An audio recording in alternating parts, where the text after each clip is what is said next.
Les chrétiens pensent que parce qu'ils sont nés de nouveau, tout va bien. Oh mon frère, je vais te choquer. Le jour que tu as accepté Jésus, tu as accepté la guerre.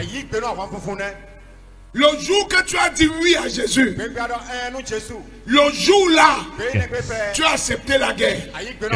Satan s'est levé et a dit, tu ne vas jamais marcher avec Jésus. Et les chrétiens ont l'impression que croire en Jésus, tout va bien.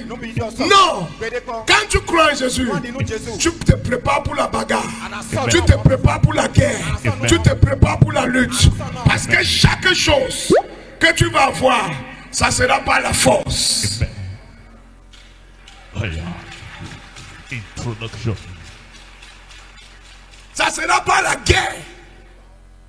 La Bible dit, le royaume de Dieu appartient aux violents, et les violents s'emparent de force. C'est pas la force. Et si on utilise la force, c'est parce qu'il y a un adversaire, c'est parce qu'il y a un ennemi. Et Dieu nous a donné des armes pour combattre. Écoute-moi, certains d'entre nous, nous sommes nés, on a trouvé les combats dans notre famille. Tu n'as rien fait. Mais la famille où tu es né, les gens ne se marient pas. Le combat du mariage commence. Personne ne prospère. Le combat de la prospérité commence. Celui qui construit meurt. Tu n'as rien fait. Mais parce que tu es né dans cette famille, tu es né sur un combat. Tu es né avec un combat. Et aujourd'hui, nous allons voir des armes qui vont renverser tous les combats de ta famille, qui vont renverser tous les combats de ta vie, qui vont renverser tous les combats qui t'ont retardé. Si tu crois, crie faya. C'est un combat auquel nous faisons face. Ce sont les combats que nous-mêmes, nous avons pris nos mains, nous avons cherché. Tu es allé coucher avec une femme et elle a pris ta destinée. Tu es parti un jour te laver chez un féticheur et on a pris ton étoile. On est venu dans ta famille, on t'a donné à manger et ta santé a maintenant un problème. Et tu fais face à ces combats que toi-même tu as pris ta main. Mais j'ai une bonne nouvelle pour toi.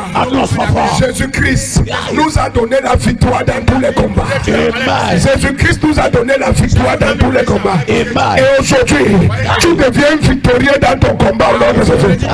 Tu deviens victorieux dans ton combat au nom de Jésus.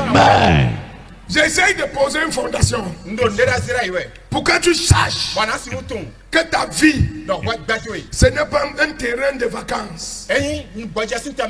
La vie que tu mènes, la destinée que tu as, chaque chose que tu vas accomplir ou acquérir, ça avait la conscience d'un lutteur. On n'acquiert rien sur la terre sans lutter. Jusqu'à posséder et avoir le repos dans ça. C'est pas la lutte.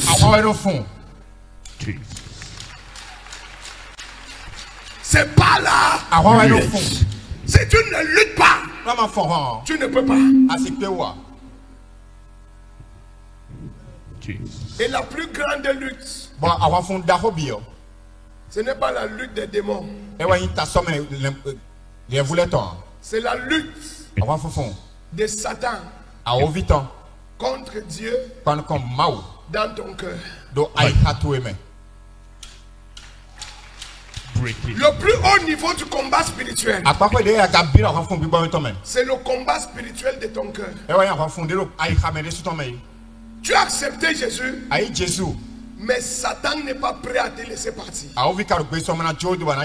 Satan va tout te proposer. Satan va tout te donner. Satan va tout faire pour que dans ton cœur, tu ne t'accroches pas à Dieu. Et Satan sait que tout autre combat n'est pas important. Tant que ton cœur n'est pas à Dieu. Tout autre combat que tu vois, c'est pour éloigner ton cœur de Dieu. Satan n'a rien à faire avec ton mariage. Satan n'a rien à faire avec ton argent. Satan n'a rien à faire avec ta santé. Mais s'il peut toucher ta santé et tu oublies Dieu, il va utiliser ta santé pour te faire oublier Dieu. Le véritable combat spirituel, c'est notre capacité à nous aligner avec Dieu dans tout ce que nous faisons. La guerre de l'esprit, c'est la guerre de l'alignement. La guerre de l'esprit, c'est la guerre du camp que tu choisis. La guerre de l'esprit, c'est la guerre du camp que tu représentes. Écoute-moi, tu vas comprendre ce matin l'importance des décisions que tu prends. Chaque décision que tu prends a un impact direct sur ta destinée. Et les chrétiens prennent des décisions à la légère. Ils font des choses à la légère. Et 15 ans après, leur vie ne change pas. Est-ce que tu sais, dans le livre de Genèse, quand le serpent est venu voir Ève et a dit à Ève, est-ce que Dieu t'a vraiment dit de manger, t'a vraiment dit de ne pas manger la pomme? Le serpent venait mettre la parole de Dieu en doute. Il venait créer le doute dans le cœur de la femme. Et la femme, elle pensait que ce n'était qu'une causerie. Elle ne savait pas que la gestion de l'humanité dépendait de sa réponse. Elle ne savait pas que l'autorité de la terre dépendait de sa réponse. Elle a pris ça comme une camaraderie. Elle a pris ça comme une simple causerie. Mais derrière chaque causerie, ta destinée, la destinée de ta vie dépend de tes réponses et de tes prises de position. Et c'est le plus haut niveau du combat spirituel. Ce que tu es aujourd'hui, c'est les décisions que tu as priées. Ce que tu es aujourd'hui, ce sont les décisions que tu as priées. Et c'est le plus haut niveau du combat spirituel. Parfois, quand tu veux prendre une décision, c'est comme s'il y avait tout le feu derrière toi. Si tu ne te décides pas vite, c'est comme si tu vas mourir. Rien ne va t'arriver. C'est Satan qui est en train de te pousser. Calme-toi, calme-toi, calme-toi. La première arme du combat spirituel, c'est de s'aligner sur la parole de Dieu. La première arme du combat spirituel, c'est de s'aligner sur la parole de Dieu.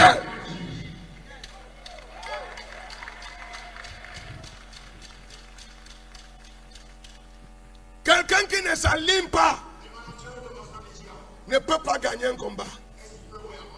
Notre victoire est en Christ.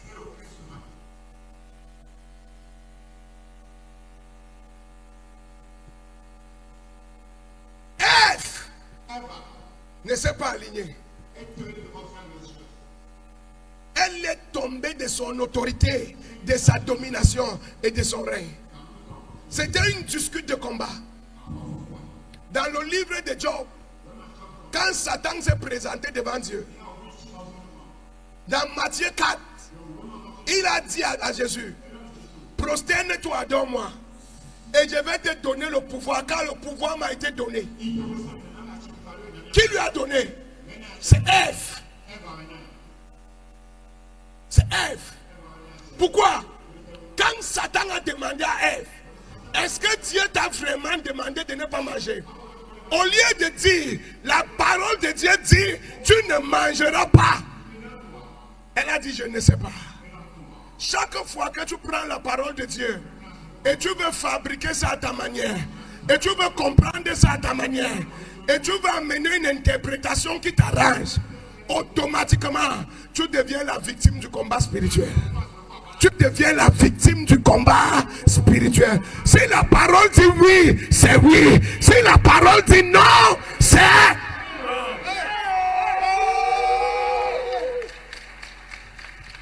When the word says yes, it's yes. When the word says no. Est-ce que tu connais le nombre de voix qu'il y a dans ta tête?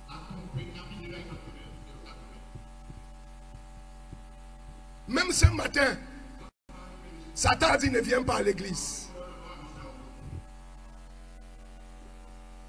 Même ce matin, Satan a essayé de te dire que tu dois te reposer. Satan a dit que tu as le travail lundi. Ce matin,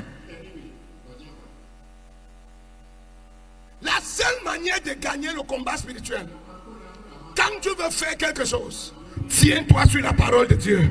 Il est écrit, peu importe ce que tu vois, peu importe ce que tu entends, peu importe ce que tu ressens, peu importe ce que Satan te dit, il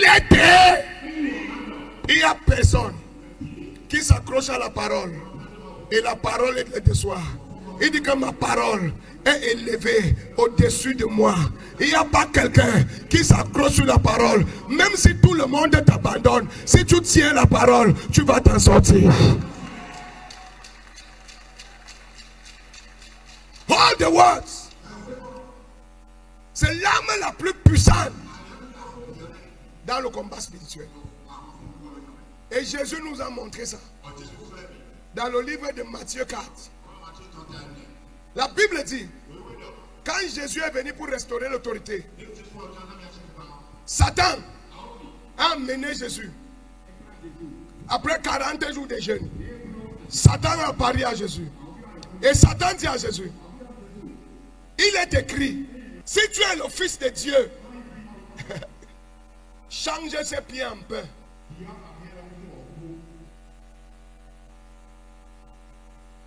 Si tu es le Fils de Dieu, change ses pieds. Et c'est le problème de tous les chrétiens dans le combat spirituel. Le pain, ce sont les besoins qu'on a.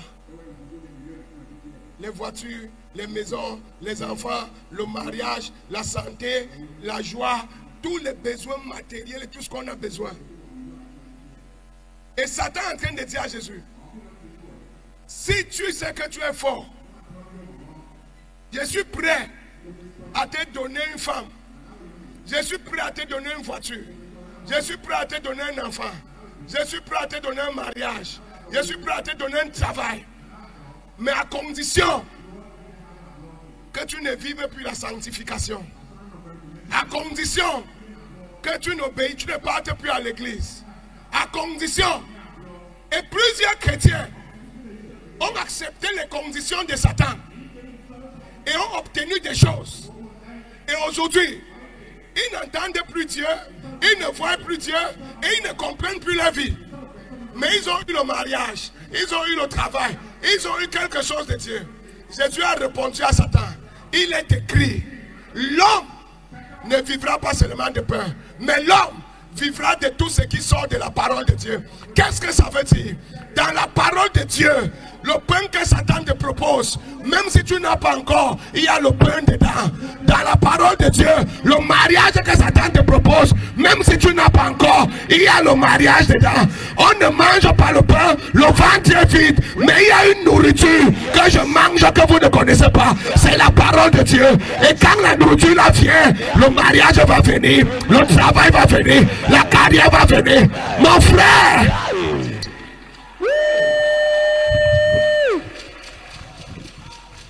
la bibliothèque chirurgicale. Donne-moi un amen. Amen. La destinée est cachée derrière chaque proposition. Jesus. Chaque fois que Satan te propose quelque chose, c'est ta destinée qui va acheter. À Ève, quand il proposait la pomme, c'était pour acheter la destinée de Ève. Jesus. Pour préserver ta destinée dans le combat spirituel, aligne-toi sur la parole. Amen. Aligne-toi sur la parole. Amen. La Bible dit, quand il a dit à Satan, il est écrit, l'homme ne vivra pas de pain, mais il y a une vie dans la parole de Dieu. Il y a une vie dans la parole de Dieu. Amen. Et le pain de Dieu, c'est le pain chaud. C'est le pain chaud et sucré en même temps. Amen. Ce n'est pas le pain blanc de Satan. Aïe. Donne-moi un amen. Amen. Je t'en supplie, ne vends pas ta destinée. Amen. Ne vends pas ta destinée. Amen. Pour quoi que ce soit, si ce n'est pas la parole, ne prends pas. Chaque transaction qui n'est pas sur la parole échange ta destinée. Amen. Chaque proposition qui ne cadre pas avec ta parole et tu prends, tu perds ta destinée. Jesus. Toute personne qui a perdu ta destinée, je déclare la destinée la restaurer au nom de Jésus. Je déclare la destinée la restaurer au nom de Jésus. Je déclare la destinée la restaurer au nom de Jésus. Si tu crois, crie fire, ya, ya. Alléluia. Amen. Et dès qu'il a vu que Jésus n'est pas au niveau des biens, Jésus a compris. La Bible dit qu'il a pris Jésus sur une montagne plus haute. Et il a amené Jésus. Et il dit à Jésus, saute et jette-toi. Si tu es fils de Dieu, il est écrit que les anges vont te protéger. Tu sais ce que Jésus lui a répondu? Jésus lui a dit, il est écrit, même si je suis solide, même si je suis fort, je ne fais pas l'orgueil avec mon Dieu. Même si je suis solide, même si je suis fort, je ne fais pas l'orgueil avec mon Dieu. Tu ne tenteras point l'Éternel.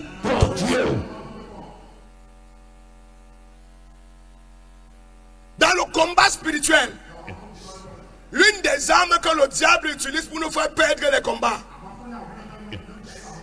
c'est l'orgueil. Quand le diable met l'orgueil en toi, il a fini avec toi. Il dit jette. Jette-toi. Jésus lui demande que je me jette pourquoi? Qu'est-ce que je vais prouver? Je n'ai rien à prouver à personne. Je suis fils de Dieu, je n'ai rien à te prouver. Mais nous les enfants de Dieu, aujourd'hui, on veut prouver à tout le monde qu'on est quelque chose. On veut montrer à tout le monde qu'on est quelque chose. On veut faire voir à tout le monde que c'est moi. On veut faire comprendre à tout le monde que c'est moi. Et dans cette langue, le diable a bloqué nos destinées. Écoute-moi. Vous allez voir comment le diable tente un chrétien. L'orgueil est très dangereux, très dévastateur pour un chrétien. Quand le diable sait que tu es le genre de personne qui ne ment pas, qui ne fornique pas, qui ne fume pas, qui ne boit pas, qui vit une bonne vie et qui vit la sanctification, il vient maintenant te faire croire que tu es plus grand que ceux qui forniquent, tu es mieux que ceux qui boivent, tu es mieux que ceux qui fument. Et toi, naïvement, tu lèves tes épaules. Je ne suis pas comme vous, je suis meilleur que vous. Je ne vis pas votre genre de vie. Moi, je suis un sanctifié. C'est bien, mais ne sois pas orgueilleux.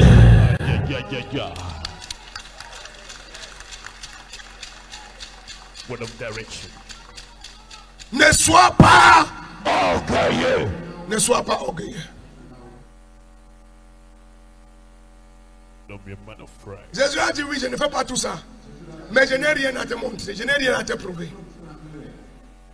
Et à ce niveau encore, il n'a pas pu arrêter la destinée de Jésus. Ça veut dire qu'au niveau de l'orgueil, le diable va arrêter ta destinée. C'est pas parce que j'ai guéri le sida que je suis mieux que toi qui enseigne dans une église de 100 places.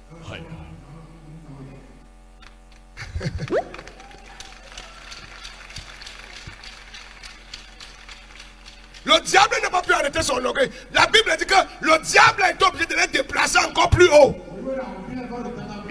Le diable est obligé de le déplacer encore plus haut. Mais il y a certaines personnes, c'est depuis le travail qu'il est bloqué. Pour avoir le travail, c'est qu'il a fait un peu plus évoluer. Pour avoir la femme, c'est qu'il a fait un peu plus évoluer. Il n'est même pas arrivé au niveau de l'orgueil.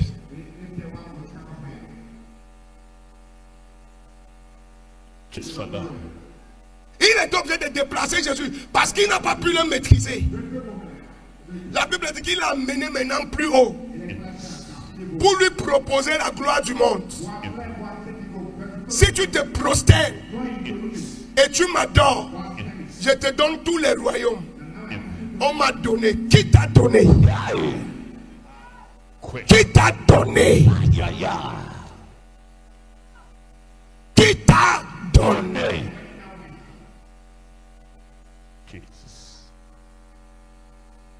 Vous me suivez? Quand le diable voit que tu n'es pas intéressé à te compromettre pour les choses, et tu n'es pas quelqu'un qui est gonflé, quelqu'un de prétentieux, il va commencer à te proposer la photocopie de ce que Dieu veut te donner.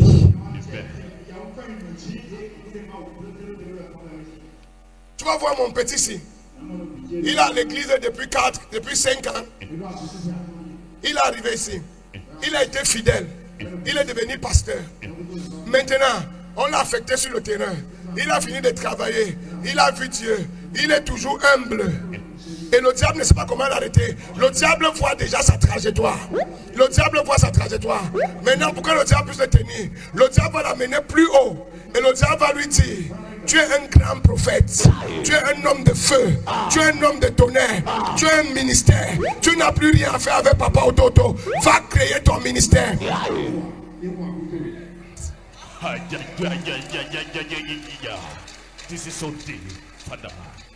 Quand il voit ta trajectoire, il va te proposer la photocopie. C'est pour cela que dans le combat spirituel, on est sûr de la victoire uniquement qu'on est aligné sur la parole. Si tu n'es pas aligné sur la parole, tu ne peux pas avoir la victoire dans le combat spirituel. Quand le diable va te dire ça, tu vas répondre comme Jésus. J'ai un seul maître. Et c'est loyauté, fidélité totale. Tes visions, tes rêves et tout ce que tu me proposes, ça ne m'intéresse pas. Il y a un seul homme qui peut me parler, que Dieu a dit, et je vais écouter. Je ne me prosterne que devant une personne, l'Éternel, mon Dieu. Thank you, Jesus. Je ne me prosterne que devant une personne, l'Éternel, mon Dieu. Donne-moi un amen si tu es ici. Amen. C'est la perte du combat spirituel qui a mis les vies des gens où ils sont aujourd'hui.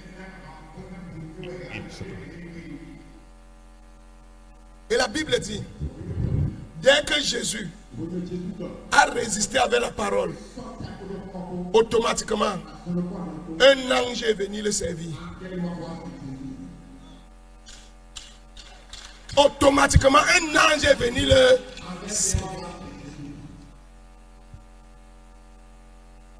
Si tu veux avoir la victoire, connais la parole. Amen. Je connais un sage qui a dit, un homme qui va vers les femmes étrangères est comme un bout de pain rassis. Il devient comme un bout de pain rassis. Un sage appelé Salomon, il a dit ça. Mais tu sais combien de femmes il avait? 1000 femmes.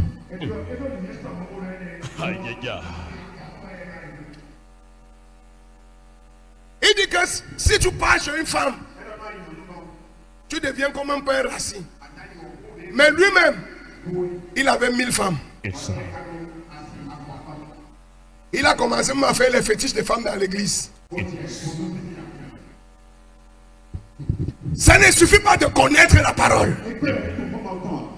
dois savoir te tenir sur la parole. Amen. Et revenir avec la victoire. Amen.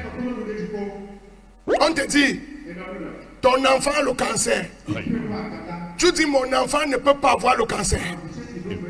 Et dès que tu dis ça, le lendemain, les blessures sortent sur ton enfant. Tu ne t'arrêtes pas. Tu dis, mon enfant, ton corps, c'est le temple de Dieu. La blessure ne peut pas rester dans ton corps. Et quand tu vas dire ça, le corps de l'enfant va pourrir.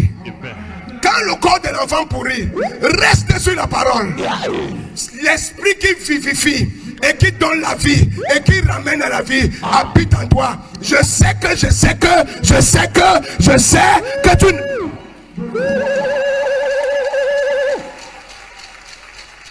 Father, and let our spirits. C'est comme ça qu'on gagne. Amen. This is how we C'est comme ça qu'on die. C'est comme ça qu'on gagne. This is how we win. Les gens ont des techniques de combat spirituel que je ne comprends pas. C'est leurs grands-pères qui les ont appris. Même si le monde t'écrase, tiens-toi sur la parole. Amen. Même si la tête oppresse, tiens-toi sur la parole. The bread of life. La parole n'échoue pas. La parole ne fait pas d'erreur. Amen. La parole ne se trompe pas. Amen. La parole ne recommence pas. Amen. La parole ne se repent pas. Amen. La parole, c'est Jésus de Nazareth.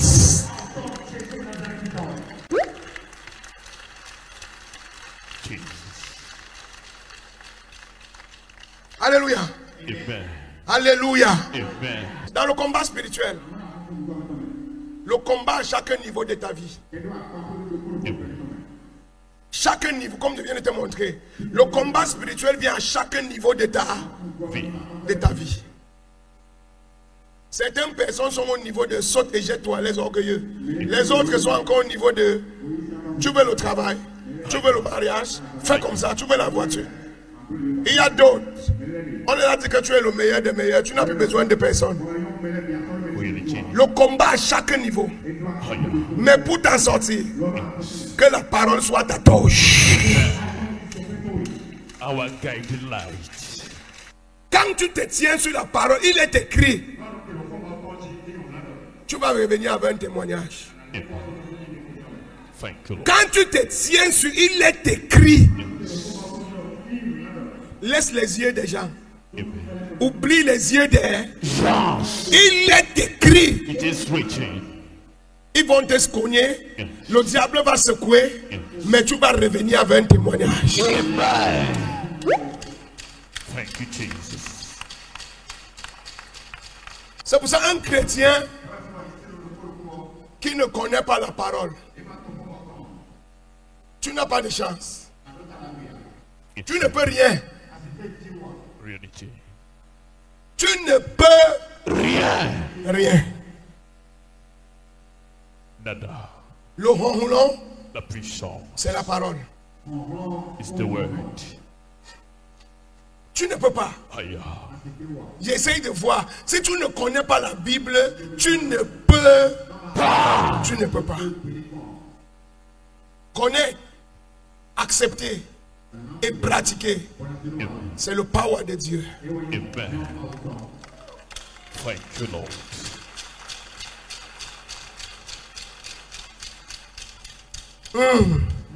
Yes, sir. Écoutez-moi. Jesus. La deuxième clé Jesus. dans le combat spirituel, Yes. c'est les autels. Yes.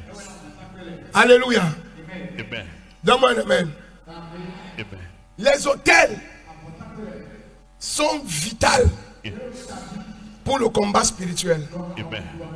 Parce que dans le combat spirituel, c'est un combat invisible. Amen. Quand on parle de combat spirituel, Yes. Ève discutait avec Satan, Amen. mais le combat était ailleurs. Oh, yes. Daniel priait, mais le combat était ailleurs. Yes. Vous me suivez? Quand on parle de combat spirituel là, c'est une guerre d'autorité dans les lieux élevés. Qui a un impact direct sur ta vie.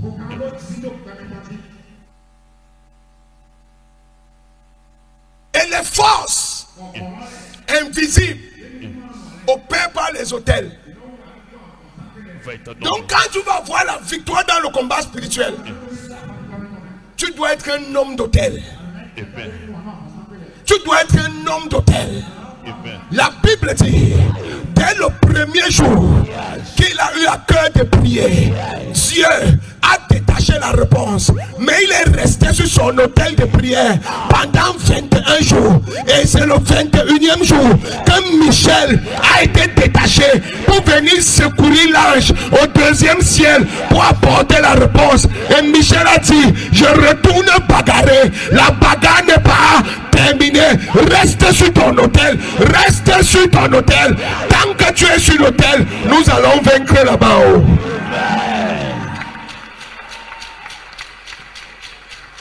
Tant que tu es sur ton autel, ton ministère aura la victoire. Tant que tu es sur ton autel, ta famille aura la victoire. Tant que tu es sur ton autel, tes finances, ta carrière, ta vie spirituelle aura la victoire.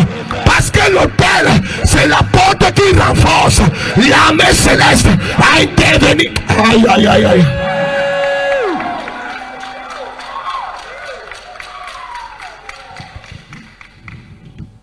You must be a man of altar.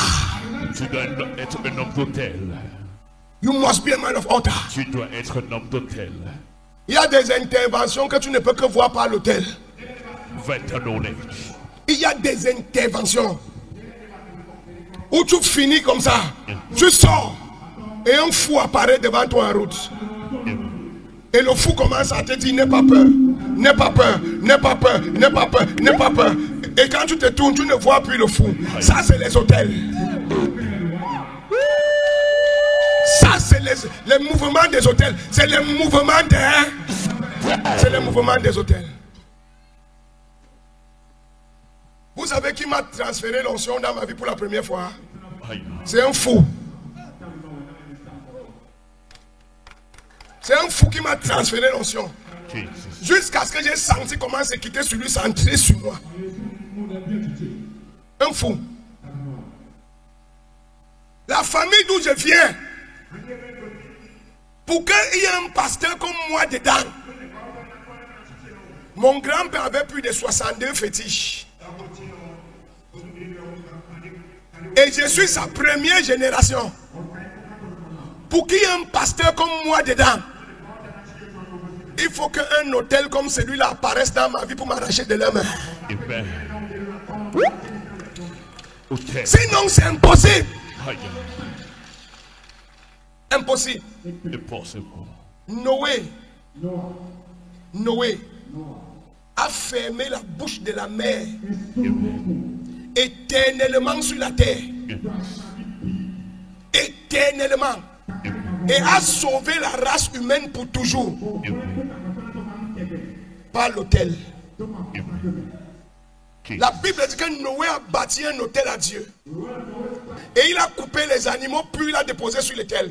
Et l'Éternel s'est repenti et a juré avec un témoin qui est l'arc-en-ciel que l'homme ne sera plus jamais détruit. Qu'est-ce qui a fermé la bouche de l'eau? Qu'est-ce qui a fermé la main de Dieu? Qu'est-ce qui a repenti Dieu? L'autel.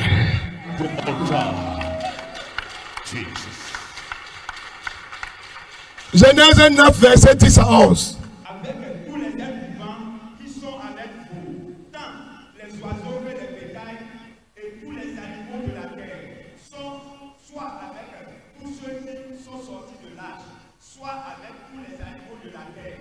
J'ai établi mon alliance avec vous. Aucune chair ne sera plus exterminée par les choses délices, et il y aura plus de délices pour détruire la terre. Si l'autel peut arrêter la main de Dieu, l'autel va arrêter la main de Satan. Ton amen ne me plaît pas. Si l'autel peut va arrêter la main de Dieu. L'autel va arrêter la main du sorcier de ta famille. L'autel va arrêter la main du sorcier de ta destinée. L'autel va arrêter la main du sorcier de ton quartier. L'autel va arrêter la main du sorcier de tes enfants. Reçois cette grâce. Étant placé sur cet autel, je commande que l'autel autour te réponde au nom de Jésus. Je commande que l'autel autour te ferme la bouche de tes ennemis. Je commande que l'autel autour te affronte tous les projets contre toi, négatifs de Satan, au nom de Jésus.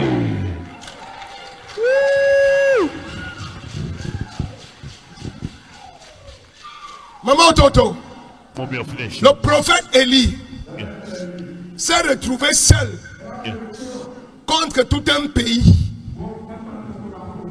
et il ne savait pas quoi faire. Et il a dit, la seule façon de renverser ce pays et de ramener l'autorité de Dieu, la seule façon, c'est de bâtir un hôtel. Quand l'hôtel est bâti, ça devient hôtel contre hôtel. Ce n'est plus affaire de Charles Passot contre les féticheurs. Ça devient Dieu contre les féticheurs.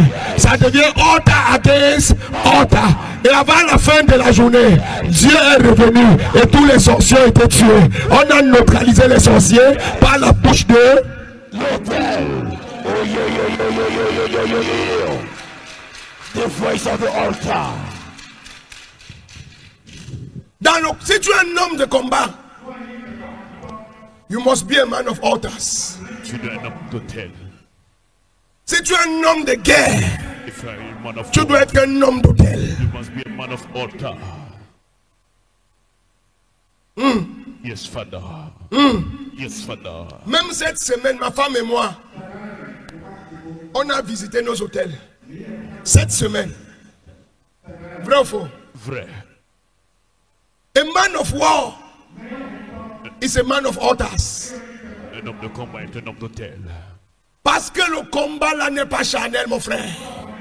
Jesus. Tu sais pourquoi tu es ici aujourd'hui? Tu es venu à l'hôtel. Tu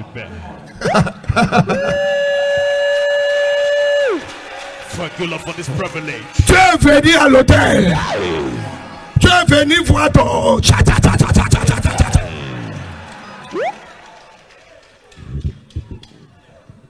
Hey! Hey! Hey!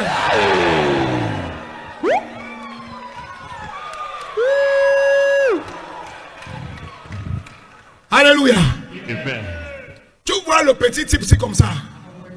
Si tu vois tout ce qu'il y a derrière lui, si tu vois tout ce qu'il y a derrière lui, tu vas marcher dans ton cadre. Yes, yes, yes, yes, yes. Son of the bulldozer. Mon petit.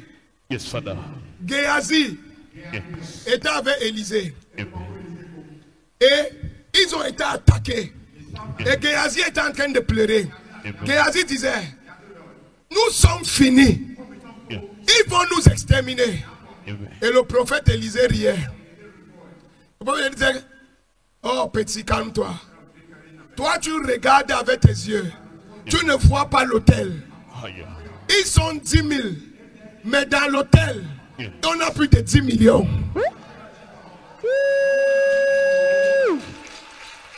Il était agité. Quand le petit a touché ses yeux, le prophète a touché ses yeux. Le prophète a dit, vois. Quand il a vu l'autel, il a vu ce qui était derrière l'autel. Il a dit, ceux qui sont avec nous sont plus nombreux que ceux qui sont avec eux. Ceux qui sont avec nous sont plus nombreux que ceux qui sont avec.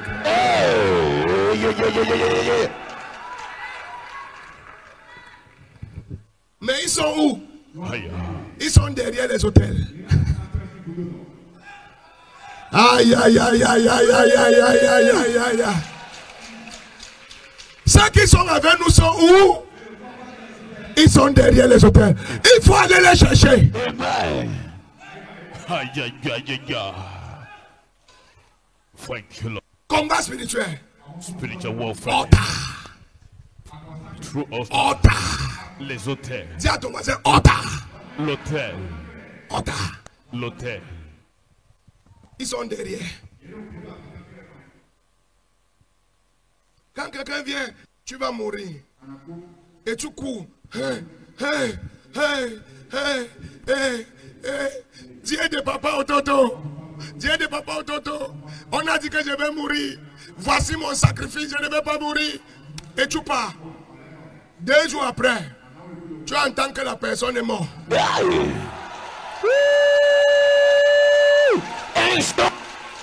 La personne est morte.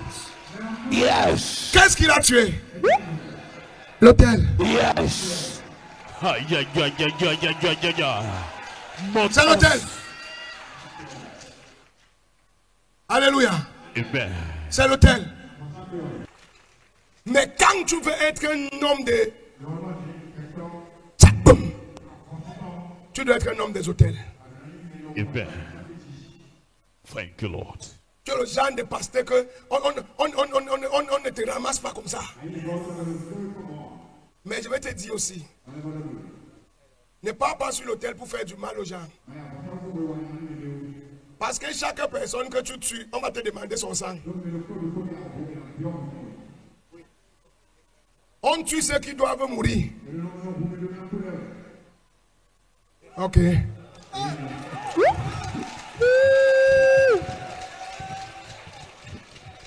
Ton acclamation là ne me plaît pas. It can be better and louder.